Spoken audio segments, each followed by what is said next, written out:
access the locus that can attack it. Each Hoshana, we say Hoshana something from its arch enemies. We say Hoshana nefesh me bahala. When we talk about a human being, about a mind of a person, we say Hoshana, Hashem help us, nefesh me bahala. A person's mind, that it should be safe from bahala, from a sense of tumult. Because when a person has a sense of tumult, then that's a tremendous sakana. Rav Moshe used to say often, in the years that I was there, Rav Moshe was the only speech I heard him say more than once. He used to say often that the downfall of Yiddishkeit in America in the beginning of this century is that they always taught that the Shver to Zayin Yid. They taught Yush. They taught Yush. If you teach Yush, there's nothing left. They didn't teach this is good to Zayin Yid. A Yiddishkeit, we're talking about from people who are earnest in their Avodah. But you can have the same Avodah Hashem, which is built on a sense of Bitachim, and the same which is built on a sense of Yush. And they're two different products. They come from two different things. And that is the matziv in Eretz Yisrael. There's a matziv of people who go with a sense of Yush, a sense, when you hear them try to explain, to defend themselves, why they're going on this particular path, they don't answer what a wonderful path it is. Their answer is always, what are the alternatives? What are the alternatives? The alternatives are worse. That's the attitude. It means it's Yush. There's a certain sense of Yush. From a sense of Yush, you can't build. From a sense of Yush, you can't make decisions. A Yid, from Yid has a sense of Bitachon. From a sense of Bitachon, a person thinks differently. Secular Zionism is built to a great degree on Yush. The entire concept of Zionism, to a from a Yid, what is the concept of Zion? It's something optimistic, it's a love, it's a return to Eretz Yisrael, it's a hope for Yemais HaMashiach. Let me tell you where secular Zionism comes from. It's rooted in the fact that Jews were persecuted in Europe.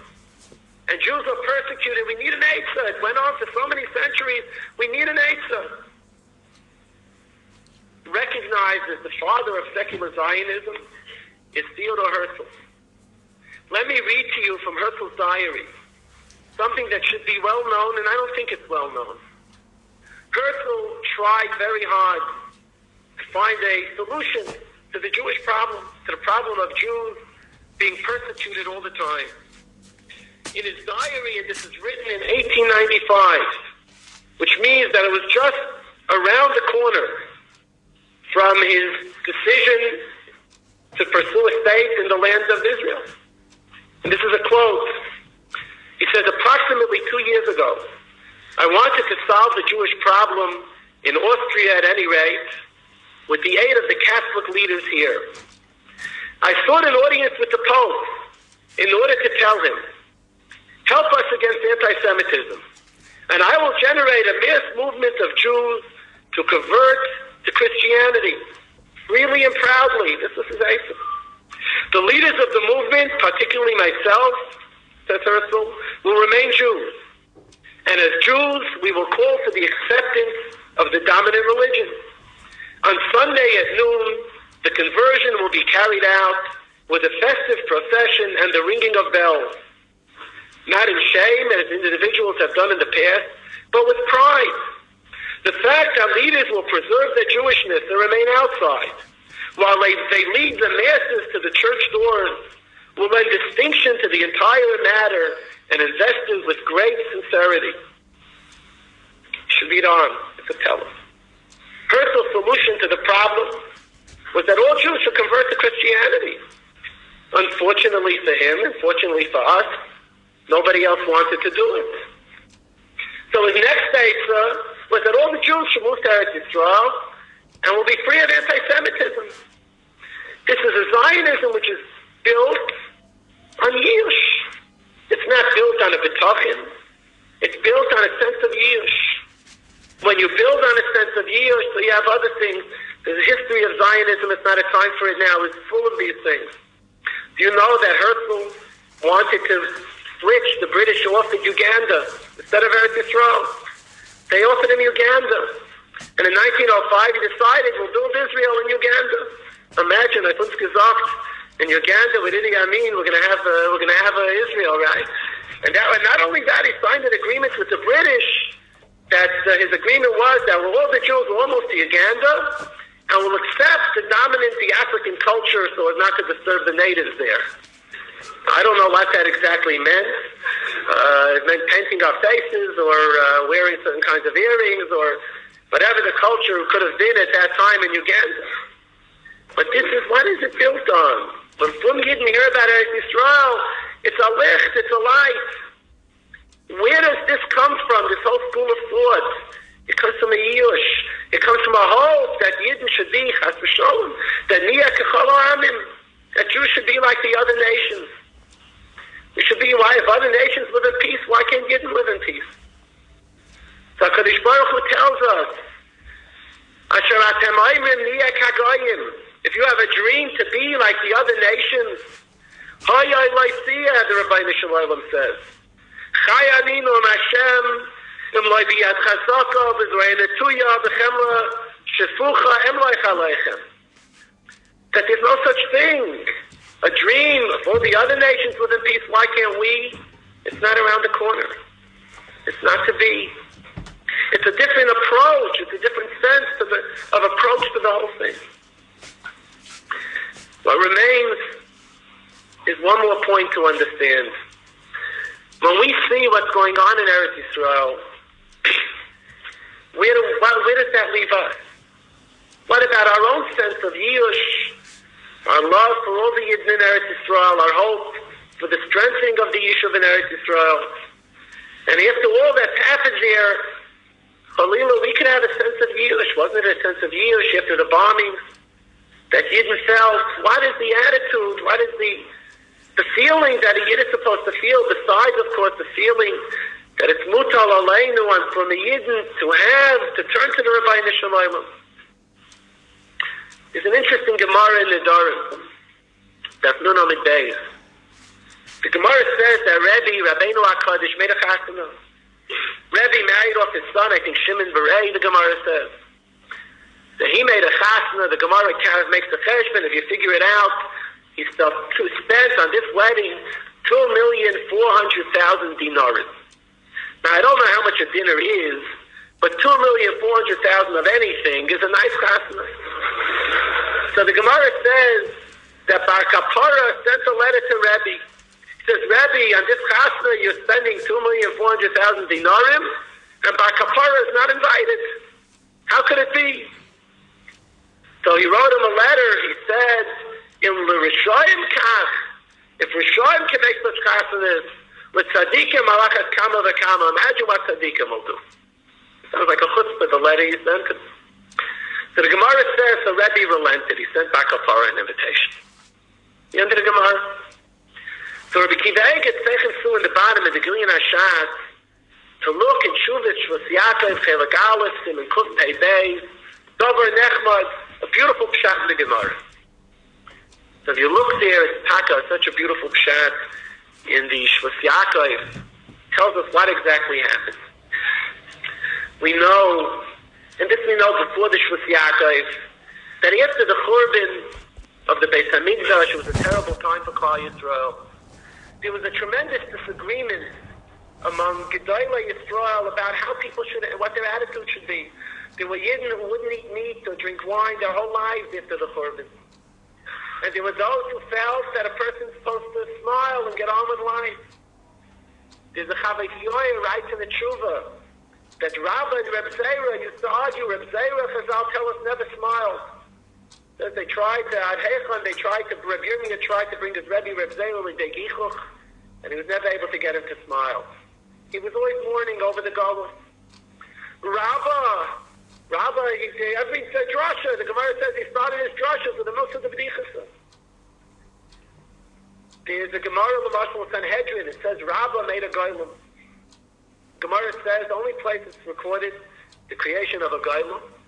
The Rabbi made a Goylum and he sent it to Reb Zera's house. Reb Zera opened the door, said, "Who are you?" He couldn't answer. He figured out he's a goylem, so he turned him back into dust. So what kind of funny story was Rabbi sending a goylem to Reb Zera? Like, you're making a goylem for what? Just to send him to knock on Reb Zera's door? So the Mepharshim say that the Rabbi was trying to bring Reb Zera l'dei gichuch. He was trying, the Chazal wanted to cheer him up. There was a big machlokes. Bar Kapara, Nishmas Yaakov was upset, was of the Shita, that a person has to laugh, a person has to be happy. Rebbe resisted. So why did they didn't want to invite him to his chasna, because he was a badchin. He's going to make jokes at the wedding. He felt it's not a time for jokes. So Reb Zera sent him, Bar Kapara rather sent a letter. What did he write?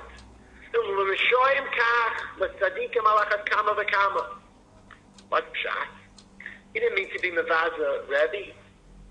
He told Rebbe, this machlokes between me and you, it's an old machlokes. It's a machlokes Reb Akiva v'Chaveirav. The Gemara says at the end of Makis that when they were walking at the time of the Churban and they saw the smoldering ruins in Eretz Yisrael, so the Rabbanim were weeping. And Reb Akiva was laughing. And they asked him why. So there are a few incidents where they said that they see what to cry about. And Reb Akiva, through his eyes, he saw what to smile about. And he said, in Rishayim Kach, in La'isay Ritzaynai Alachas Kama V'Kama, that when we see what's going on, so the rest of the Nevuah will be Makuyim. La'isay Ritzaynai Alachas Kama V'Kama Mitzvah Tzaris, to be able to see the destiny of Klal Yisrael. How much in our time, in our generation, in our century, we should be able to see that there's a special place for Klal Yisrael. Any Mamin B'Hashem, anybody with eyes sees how Klal Yisrael stands out. It's never going to be Niyah Karmen. What's the answer? Why can't Yidden live in peace? Why can't everyone leave us alone? The teretz is because there's a certain destiny for Yidden. So the few million Klal Yidden in the world are always going to be at center stage. Because Yidden, we have our own destiny, we have our own job, we have our own purpose in the world. And a person can see in that what to smile about, can see in it the Amunah, the B'tachin, that in Cain, La'isei Ritzaynai Alachas Kama V'Kama, that certainly La'isei Ritzaynai Kach. The Nevuah of Yecheskel says in Yecheskel, I think the Haftarah Va'era, Paragraph Tes of Yecheskel, he says in Nevuah La'achlis Hayamim, that Hashem will destroy Mitzrayim. And its Lashon is something like, I'm going to destroy those that you made a treaty with. That the treaty shouldn't be around anymore to remind me of your Averis. Rabbi Chanan Vassanin writes in Ikvis of the Mashiach that what's at Egypt's fault? If Yidden made a treaty with Egypt, it's a sorrow b'tachin by Yidden. What's at the fault of Mitzrayim? Why should they be destroyed? Zok Rabbi Chanan, you can look at the Ikvis of the Mashiach in Kaivis Mamorim, page Kuf Lamed Vav, Kuf Lamed Zayin. Rabbi Chanan, as you know, his shita is that Avodah Zarah is not only an idol. Avodah Zarah is any place where Jews put their faith. Any place besides the Rabbeinu Shalom where people put their faith, that's an Avodah Zarah. Dr. Rabbi Chanan, the peace treaties are also an Avodah Zarah. And HaKadosh Baruch Hu says that when I destroy the Laheyim Asa Shvatim, Hashem destroys the Avodah Zarah. So the Nevuah for Lasad Lava is that HaKadosh Baruch Hu will destroy the Mitzvah v'lo ya'ai l'miftach maskeres oven.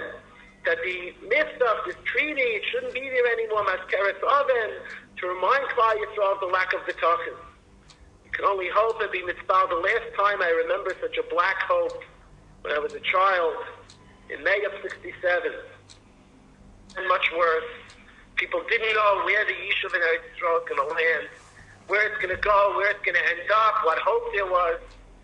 And it was Keheref Ayin, HaKadosh Baruch Hu was Mahapich, it was Mahapich who was switched, Me'evel Yamtis, and we can hope and pray that today too, the matzav we're in, we don't know a way out of, but the Rebbeinu Shalom should answer, we should have B'tachin, and the Mitzvah Hashem, it should be Netapach, Me'evel Yamtis. In Parak Hey, we're up to Pasuk Chav Zayin. And the pasuk tells us, "Vayal hamelech shloimei mas mikol yisroel, vayehi hamas shloishim elef ish." That Shloimeh placed a tax of 30,000 people on Klal Yisrael. Rashi translates this means a tax of money, and that the money was used